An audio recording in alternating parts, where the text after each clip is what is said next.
Jadi sama artinya, jaminan seseorang itu dalam kajian iman masuk surga. Ya. Toh, jaminan tidak ada lagi yang lain, melainkan orang yang selalu dengan Allah. Dalam kehidupannya dituntut oleh Allah itu dalam 24 jam, 24 huruf syahadat selalu menyatu, syahadat ahadah, menyatu dengan Allah. Apapun yang kamu pandang adalah haknya Allah. Nah, sampai pada tingkat Allahu alam menjadi alamnya Allah. Ya. Nah, yang kembali siapa? Nah, kita lihat daripada kata al-maut. Ya. Kalau di situ Allah, maut, waw, dia, sukun, kosong, mati. Kalau dia yang meninggalkan ketuhanannya pada diri, sifatnya dibawanya dalam tingkat kegoiban, maka dianggap seorang itu telah hijrah. Nah, ya, atau dikatakan sirna. Ya. Begitu hebatnya khalifahnya Allah, kan gitu. Ya. Tapi yang diakui masuk kubur. Ya, ya. Nah, jadi kalau katakan kembali, kita tetap kembali. Dihidup selalu dengan Allah. Ya. Itu yang dikatakan kembali. Kalau memaknai kembali ini sama dengan menghadap, bisa nggak dikatakan seperti itu, Bu ya? Allah itu ada dalam pandangan. Oh, begitu. Jangan dipisahkan. Contohnya apa? Kata sembahyang dengan sholat. Kalau sembahyang, aku di sini, engkau di situ. Disembah. Iya. Berarti itu bersekutu Allah kalau ada yang datang ke situ. Iya. Nah, tapi sholat itu menjadikan satu orang, menjadikan seseorang itu kembali kepada satu. Nah, sama dengan hidup. Ya. Kembali selalu dengan Allah. Mau kembali kemana lagi? Nah, tapi proses yang kita lihat itu bukan orang kembali kepada Allah. Itu wa inna ilaihi rojiun. Ya. Itu orang mengembalikan dan menutup haknya. Mengembalikan hak Allah, menutup hak keumatannya. Jadi hanya sebatas itu yang sekarang, yang umumnya terjadi. Kalau innalillahi dalam dunia mah innalillahi. Yeah. Kemana-mana kita wahwa ma'akum ma'inama kuntum. Tapi kalau sudah kita meninggalkan jiun, hayat dunia kita, yeah. Nah itulah wa innalillahi rojiun ini. Yeah. Maka siapa itu? Ada apa? Dia sudah meninggal dunia. Dunianya apa dunianya? Nah itulah tadi. Ada pikiran, ada nafsu, ada selera, sifat-sifat keumatan. Jadi kembali kita kepada ketuhanan, meninggalkan sifat keumatan, sifat keduniaan kita. Itu yang dikatakan kembali kepada sifat Allah, alif kembali menjadi alif. Oh begitu. Nah, terus mungkin ente bertanya, ada yang bilang ke akhirat itu rukun iman. Ya. Kalau iman ente mau jadikan ilmu terserah. Tapi iman tetap iman. Contoh iman itu apa? Kalau Allah siapkan surga, apa harus masuk? Kalau Allah siapkan neraka, harus kabur. Allah siapkan malaikat pencabut nyawa, terus kita merasa takut. Nyawa kita dicabut. Berarti nggak ada imannya.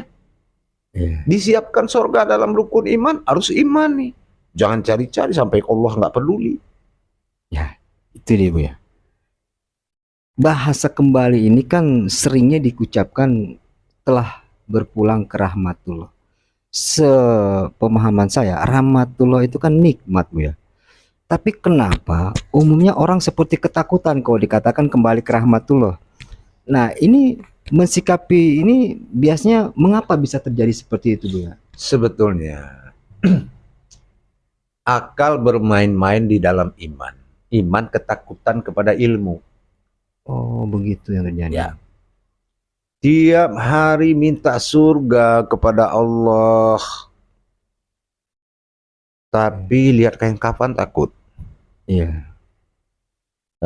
Mati nggak mau. Itu munafik. Hitam dikatakan jelek, putih dikatakan suci. Tiba-tiba Mekah pakai selimut, Ka'bah hitam. Iya. Itu orang yang hidup dalam Islam, yaitu hidup dalam praduga. Batasan imannya itu sudah melampaui batas, yaitu akal masuk ke dalam iman. Harusnya diimani, tiba-tiba dipilih. Ada dalam rukun iman surga, ada neraka. Oh, saya surga aja deh. Insya Allah ya. Nah, ini berarti imannya nggak ada. Iya. Biarkanlah Allah yang berbuat sekehendaknya. Iya. Nah, ini pernah ketemu dalam sifat warid bagi Allah. Warid itu adalah sifat kehendak.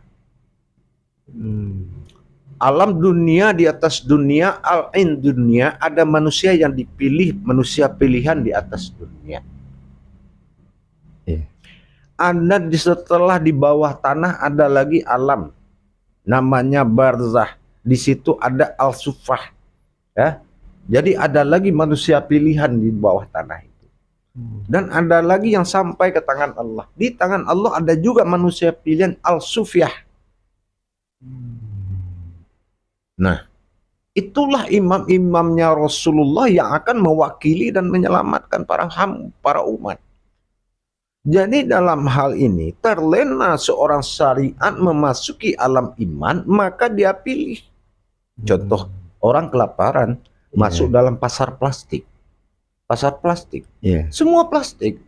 Gado-gado plastik. Gitu. Pisang goreng plastik. Karena dia lapar, dia makan. Sobek perutnya. Begitu. Padahal itu iman. Harusnya diimani. Apa yang diimani? Kita percaya surga itu ada. Tapi kita tidak bernafsu kepada itu. Melainkan kepada Allah. Makanya Rasulullah bilang, kalau kamu salah niat, baca ayat munajat. Begitu kamu mencintai surga melebihi Allah, illahi anta maqsudi waridoka malubi astagfirullah. Ampun aku ya Allah, hanya engkau yang aku maksud. Ya. Jadi contoh sekarang, dalam satu riwayat, seseorang yang telah masuk surga, dalam satu riwayat, Allah datang dengan wahyunya, bertanya ke orang itu. Di surga itu kan sudah lengkap semuanya nih dalam kaji iman. Apa aja yang ada? Semua ada. Kata Allah, kamu harus jawab satu yang nggak ada. Bagaimana itu, Bu ya? Nah, kebingungan. Sudah masuk surga, sudah. Kira-kira ada yang kurang? Tidak, ya Allah. Perempuan cantik-cantik sudah bidadari. Terus apa yang kamu ingin sudah ada? Ada. Dan harus ada yang nggak ada di sini. Nah, berarti kalau itu ditanya, bagaimana? Jangankan yang ada dia tanya, yang nggak ada yang dia tanya. Nah itulah, makanya imanilah. Apapun yang ada di dalam rukun iman, imani. Soal kembali kepada Allah, selama hidup kita tetap dengan Allah, maka kembali kita dengan Allah. Sudah kembali kita. Wa inna ilaihi raji'un, maka putuslah hak yang 4 tadi, dunia, akhirat, jabarut, malakut. Innalillah dasarnya. Putus hak dunia tadi. Makanya 4 takbir. Kalau menyinggung kembali masalah Ruh Yasin, Bu ya. Ini kan kembali ke, katakanlah untuk orang yang masih hidup ketika dia katakan mengantar. Saya memaknainya ini salah satu bagian penghantaran Kalau yang terlihat jasmani itu mungkin semua ke sana bisa mengantar. Tapi kalau yang dirinya ini mungkin yang tausiah Buya yang kemarin yang Buya maksud seperti itu Buya. Bagaimana cara katakanlah mengantarkan itu Buya? Atau bagaimana Buya maksudnya? In kanat sayyatan wahidatan faizahum jami'ul ladaina muhdarun. Cukup dengan satu teriakan, maka semuanya kembali. Arti hakikatnya satu tiupan. Bagaimana awal jadinya satu tiupan, kembalinya harus satu tiupan. Maka yang maujud alif itu dari asma kembali menjadi ismi. Lenyap di dalam kekosongan. Alif sirna kembali dalam satu tiukan itu, kembalilah menjadi ba. Berarti nur kasiyah lenyap kepada batin. Wujud. Batin wujud sirna di dalam alam usukun, di dalam alam kosong. Nah, salah.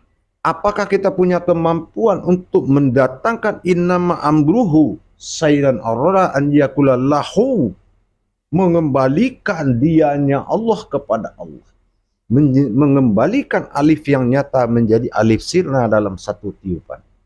Makanya sin itu tidak bernama, karena sin itu 3 huruf, sin alif nun, sin nur sin nas, alif sir nun hayat. Bagaimana kita mengembalikan hayat rahasia Allah kepada Allah? Nah, ke alam rahasia dia. Nah itu. Jadi disinilah kita berpedoman kepada asma dan ismi tadi. Kalau saya tangkap dari tausiah Buya itu, ternyata bagi yang hidup tuh bukan hanya sebatas katakanlah sedih, bersedih, atau apa seperti menyesalkan diri. Rupanya ada tanggung jawab juga Buya di situ, dalam rangka bagaimana mengembalikan yang keumatannya ini mungkin Buya, kalau saya paham. Iya, itu dia. Jadi disitulah bahwasannya syarat-syarat mutlaknya seorang mayit itu ada di depan imam waktu disolatkan. Nah, ini sangat istimewa. Kita yang hidup, mau syekh, mau siapapun, coba aja sholat depan imam, kita digebukin orang. Tapi mayat, dia di depan imam dan jamaah. Awal pintu mati aja sudah di depan imam. Kalau kita tidak memiliki kemampuan derajat ibadah di atas kemampuan seorang imam, maka inilah yang dikhawatirkan. Salam. Itu makanya saya bilang salah satu penyebab tauhidnya, runtuh tauhid seseorang, dia antarkan seseorang itu ke dalam makam, dan dia tidak belajar tentang itu, tapi malah belajar kepada yang dimakamkan. Besok datang lagi bawa ayam, besok datang lagi bawa penyugihan, bukannya dia belajar. Itu sepertinya banyak begitu. Nah, itulah yang banyak. Jadi salah pemanfaat, jelas salah pengertian. Salam. Ini kan ada kaitannya dengan mengkaji diri Bu ya. Kalau udah dikatakan diri yang kembali kepada asal ini, jasmani ini, itu yang dikubur. Lalu yang kembali kepada Allah ini, yang ruhaninya nih Bu ya. Berarti kita selagi hidup ini harus memahami mana yang kembali ke asal dan mana kembali kepada Allah.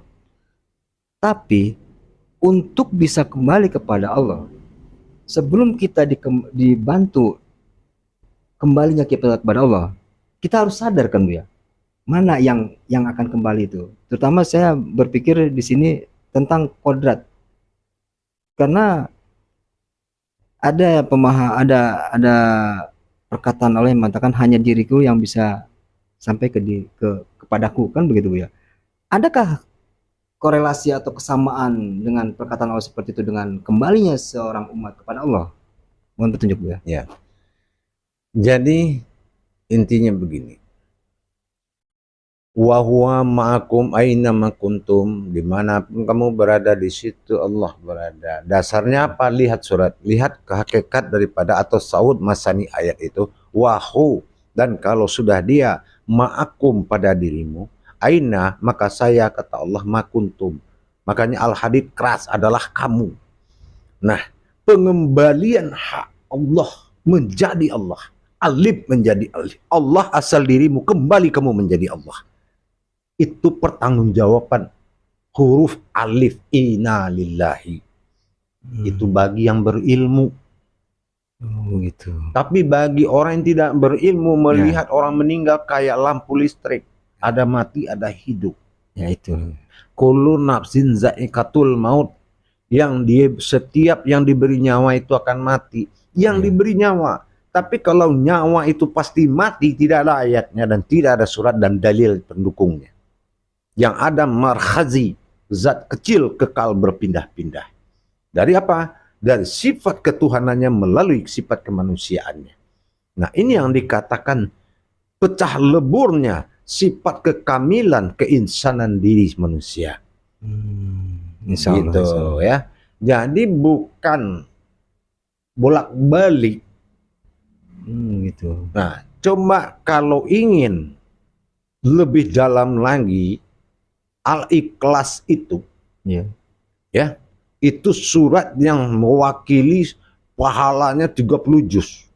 Siapa yang baca 3 kali kata Rasul saat mau tidur akan diberi hidayahnya, amaliyahnya, hatam Al-Quran. Iya. Di mana dasarnya?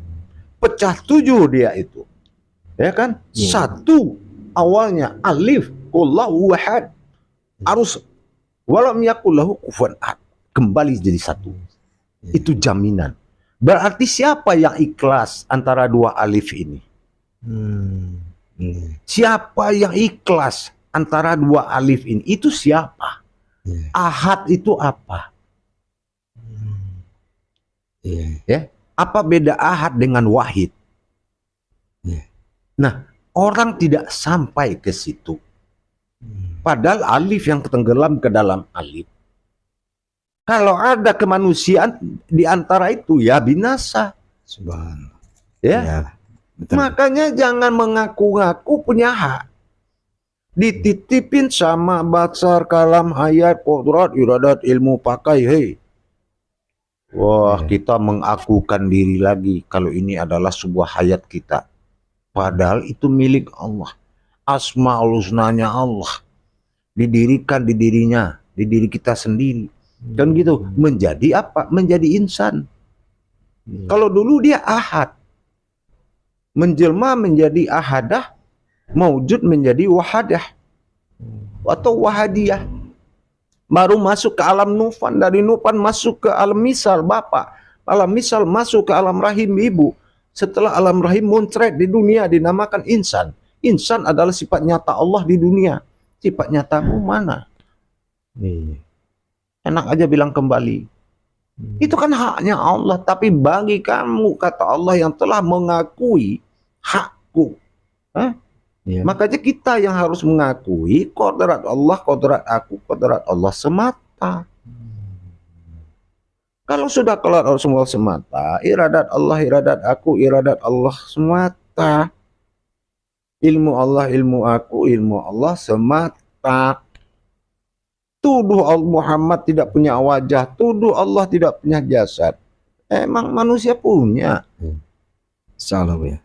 Manusia tuh keinsanan Tuhan dalam dunia, itu harus dijaga. Contoh sekarang, kenapa sholat berpahala, bunuh orang berdosa? Karena itu af'alullah, yang bergerak itu Allah. Jadi kalau kita menganiaya orang, berarti kita telah menzolim sifat Allah. Karena Allah bersifat pada zatnya. Yaitu bergerak ini Allah. Kalau nggak bergerak namanya zatullah, izzatullah. Nah di sini la tafraku fil izzat. Jangan kamu tafakur kepada zat, wala tafraku fil sifat. Dan tafakur kepada sifat. Setelah bergerak baru tafakur kita, karena itu adalah af'alullah. Nah gitu. Terus yang kembali mana? Kembali Tuhan. hak insan, lebur hak insan kembali menjadi hak Tuhan. Oh begitu. Itu prosesnya ternyata itu prosesnya. Subhanallah. Jadi mulai terbuka dan mulai bisa dipahami Bu ya tentang mana yang sebenarnya kembali dalam proses pengembalian itu sendiri.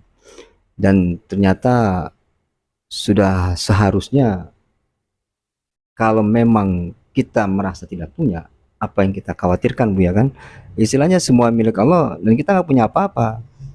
Nah ini kalau dikaitkan dengan hakikat mungkin Bu ya lebih ya, itulah. Jadi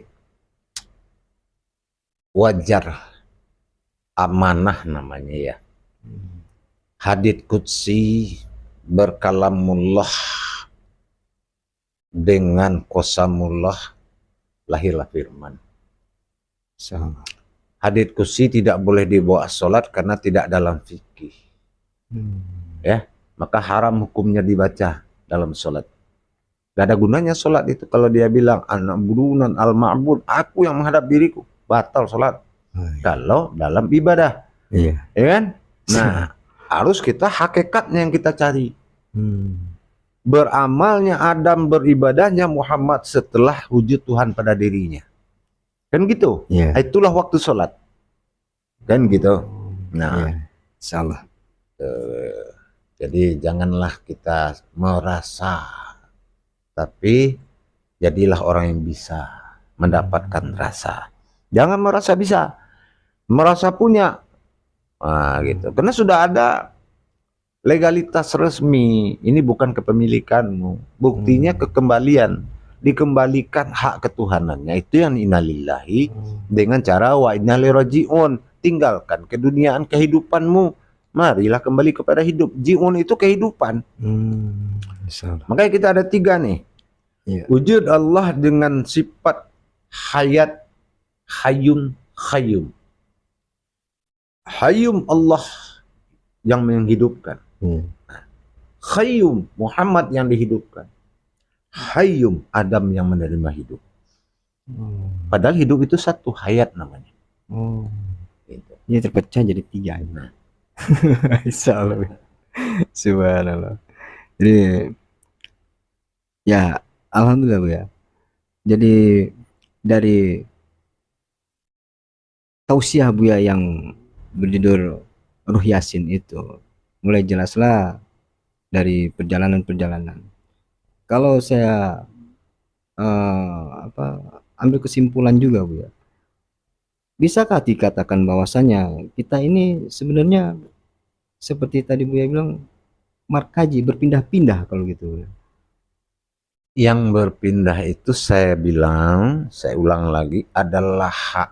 Oh, yang haknya ya. Makanya dikatakan dalam hadits qudsi, aku sebatas kedudukan umatku. Ya, insyaallah. Kalau kedudukan sifat Allah di diri kita ini adalah makhluk, maka ya prosesnya proses makhluk. Oh iya. Ruh, proses ruh. Kalau kedudukan Allah nur, proses nur. Kalau kedudukan Allah zat, proses zat. Kalau kedudukan Allah batin, sir, proses itu. Itu yang dikatakan kedudukan. Insyaallah. Nah sekarang kalau ada Allah, ente mau taruh di mana? Kalau ada Allah, ente mau taruh di mana? Iya kan? Di jasad, di ruh, di nur, di zat, di batin, di sir. Siapkan dia tempat. Allahus Samad.